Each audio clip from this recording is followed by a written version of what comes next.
नमस्कार दोस्तों, आज हम महाभारत काल के वट वृक्ष माने जाने वाले योद्धा की कहानी सुनाएंगे।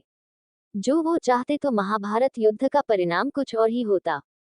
लेकिन इससे पहले अगर आप हमारे चैनल पर पहली बार आए हैं, तो चैनल को सब्सक्राइब कर बेल आइकॉन जरूर दबा लें। चलिए अब कहानी को सुनाते हैं। ये बात उस समय की है, जब कुरुक्षेत्र में कौरवों और पांडवों के बीच युद्ध चल रहा था। पितामह भीष्म कौरवों की ओर से युद्ध लड़ रहे थे, लेकिन कौरवों के सबसे बड़े भाई दुर्योधन को लगता था कि भीष्म पितामह पांडवों को नुकसान नहीं पहुंचाना चाहते हैं। दुर्योधन का मानना था कि पितामह भीष्म बहुत शक्तिशाली हैं और पांडवों को मारना उनके लिए बहुत आसान है। इसी सोच में डूबा दुर्योधन भीष्म पितामह के पास पहुंचा। दुर्योधन ने पितामह से कहा कि आप पांडवों को मारना नहीं चाहते, इसीलिए आप किसी शक्तिशाली हथियार का इस्तेमाल नहीं कर रहे हैं। दुर्योधन की बात सुनकर भीष्म बोले, अगर तुम्हें ऐसा लगता है तो मैं कल ही पांचों पांडवों को मार गिराऊंगा।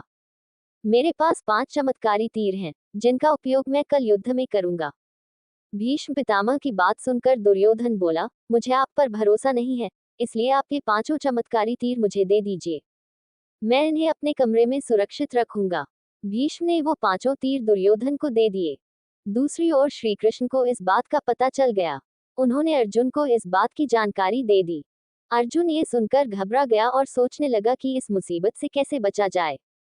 तब श्री कृष्ण ने अर्जुन को याद दिलाया कि एक बार तुमने दुर्योधन को गंधर्वों से बचाया था।